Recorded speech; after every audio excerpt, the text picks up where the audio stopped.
Next நேயர்களுக்கு என்னோட அன்பான வணக்கங்கள். இன்னைக்கு நம்ம குரு பயிற்சி குறித்து தான் பார்க்க போறோம். அதை நம்ம கூட ஷேர் பண்ணிக்கிறதுக்காக ஜோதிட உலகின் சூப்பர் ஸ்டார் பிரம்மஸ்ரீ ராம்ஜி பரமஹம்சர் அவர்கள் தான் இணைஞ்சிருக்காங்க. வாங்க நிகழ்ச்சிக்குள்ள போகலாம். வணக்கம் சார். வணக்கம். வணக்கம் சார், இப்போ மனதிற்கு மிகவும் இனிய மகர ராசி நேயர்கள் உங்களுக்கு ரொம்ப வேற பிடிக்கும். அவங்களுக்கு எப்படி சார் இருக்கு குரு பயிற்சி? என் மனதிற்கு மிகவும் இனிய மகர ராசிக்காரர்களே, மகர ராசிக்காரர்களோடு நான் வாழ்ந்திருக்கிறேன். உங்களை ஒரு 10-15 வருஷமா எனக்கு தெரியும். நிறைய நண்பர்கள் எனக்கு மகர ராசியில் உண்டு. இந்த சனி உங்களுக்கு 7.5 சனியா இருந்த போது எவ்வளவு கஷ்டப்பட்டீங்க, அதெல்லாம் பர்சனலா பக்கத்துல இருந்து பார்த்திருக்கேன். ஸோ இப்போ இந்த மகர ராசிக்காரர்கள் வாழ்க்கையில ஒரு நல்லது நடக்காதா? எங்கள் வாழ்க்கையிலும் ஒரு நல்லது நடக்காது என்றால் 7ஆம் இடத்திலே குரு வருகிறார் சில்வியா. சும்மா எல்லாம் இல்லை. சொல்லுவாங்கல்ல, உங்க அப்ப விசில கேட்டவன் அந்த மாதிரிலாம் ஜெயலலிதா படம் மாதிரி தான். வந்து பார்த்தீங்கன்னா அடுத்த லெவல் ரீஎன்ட்ரி கம்பேக் கொடுப்பாங்க. அந்த மாதிரி தான் இவங்க வந்து ஒரு பெரிய எத்தனையோ போர்க்களங்களை பார்த்து விட்டவன். அந்த மாதிரி வந்து இப்போ சின்ன ஒரு சின்ன விஷயத்துக்கெல்லாம் என்ன போய் கம்பேக் கொடுப்பாங்களான்னு கேட்குறாங்க. இதெல்லாம் தரையில் அமரும் பறவை எவ்வளவு தூரம் பறக்கும் என்பது தெரியுமா? அந்த மாதிரிலாம் அந்த டைலாக்லாம் வரும். அந்த மாதிரிலாம் நீங்கள் வந்து பெருசாக ஜெயிக்க போறீங்க. 7ஆம் இடத்திலே குரு பகவான் வரும்பொழுது 7 என்பது என்னன்னா ரொமான்ஸ், 7 என்பது என்னன்னா காதல். சார் அதெல்லாம் விடுங்க சார், எப்போ பார்த்தாலும் போர்க்களத்திலே இருக்கீங்க அப்படி மாதிரி வாளின் ஓசை கேட்ட தலைவா அந்த மாதிரிலாம். இந்த வருஷம் சண்டை எல்லாம் வேணாம் சார், சமாதானம் சமாதானம் சமாதானம்.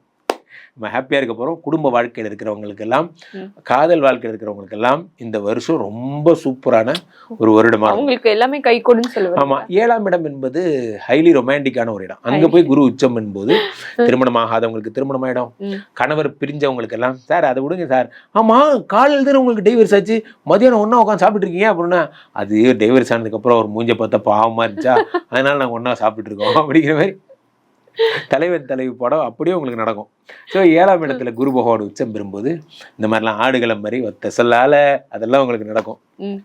7ஆம் இடத்துல உச்சம் பெறும்போது உங்களுக்கு வந்து கனடா போகிறது, அமெரிக்கா போகிறது போன்ற விசாலாம் கிடைக்கும். வெளிநாட்டு உரிமைகள், சில பேருக்கு நல்ல பார்ட்னர் கிடைப்பாங்க, நல்ல ஒரு விஐபி ஃப்ரெண்ட்ஸ் கிடைப்பாங்க, தொழில் அவங்களை நம்பி தொடங்கலாம் அப்படிங்கிற மாதிரிலாம் நடக்கும். இப்போ இதில் என்ன ஆச்சரியன்னா சில்வியா, 7ஆம் இடத்தில் இருக்கின்ற குரு பகவான் 5ஆம் பார்வையாக 11ஐ பார்க்கிறார். அது உங்களுக்கு பாதகாதிபதி செவ்வாயின் வீடு. அதை பார்க்கும்போது என்ன ஆகும் அப்படின்னா, மாமனாரால் வருகின்ற இம்சைகள், அதே மாதிரி மாமியார் கொடுமைகள், இது மாதிரிலாம் இருக்கீங்கன்னா அதெல்லாம் சரியாயிடும். 11ஆம் இடத்துல குரு 11 பார்க்கும்போது நண்பர்களால் வரும் தொந்தரவு பெரும்பாலும் சில்வியா நீங்க யாரையாவது கேட்டு பாருங்க, 11ஆம் இடத்துல குரு பார்க்கும் பொழுது என்ன, நம்ம யாரையாவது ஒருத்தரை கெடுக்கணும் அப்படின்னு நினைச்சா நம்ம அவங்களுக்கு கெடுதல் பண்ணணும்னு அவசியமே இல்லை. என்ன பண்ணலாம் சொல்லுங்க, நம்ம கூட ஃப்ரெண்ட் ஆகிக்கிட்டாலே போதும். ஏன்னா நம்ம கூட ஃப்ரெண்ட் ஆனதுக்கப்புறம் உருப்பட போறான். அப்போ 11ஆம் இடத்துல செவ்வாய் அவ்வளவு கொடூரமானவன். மகர ராசிக்காரங்களுக்கு தீய நண்பர்கள் வந்துகிட்டே இருப்பாங்க. நான் பாட்டு என் பொழப்ப நிம்மதியா பாக்குறேன்டா, வாங்க ஈரோடு பக்கம் ஈம கோழி வளர்த்தலாம், தெங்கனி கோட்டை பக்கம் தேக்கு மரம் வளர்த்தலாம், வாங்க அப்படிங்கிற மாதிரி ஏதாவது கூப்பிட்டு கொண்டு போய் தேவையில்லாத இன்வெஸ்ட்மெண்ட்டை பண்ணி நம் கையில இருந்த காசு எல்லாம் போச்சு அப்படிங்கிற மாதிரி மாட்டி விட்டுருவாரு. அதெல்லாம் இனிமே சரியாகும். அந்த மாதிரி தீய நண்பர் உங்களோட போயிடுவாங்க, நீங்க ரொம்ப பிஸி ஆயிடுவீங்க. அதான் நடக்கும். அடுத்ததாக இந்த குரு பகவான் 3ஆம் இடத்தை பார்க்கிறார். 3ல சனி இருக்கார். சனியை பார்க்கும்போது முயற்சிகளில் வெற்றி இழந்துறார். மகர ராசிக்காரர்களுக்கு இல்லற வாழ்க்கை இனிக்கும். ஒண்ணு நான் இப்ப சொன்ன மாதிரி ஃபர்ஸ்ட் ரொமான்ஸ் தான். அதுக்கப்புறம் அதான் இப்பயே சாங்ஸ் எல்லாம் போட்டு ரெடியா இருங்க. ஜூன் 2ஆம் தேதி இனிமே இந்த வருஷம் ஃபுல்லா உங்களோட சண்டைகள் எல்லாம் குருவால் சரியாக போகிறது.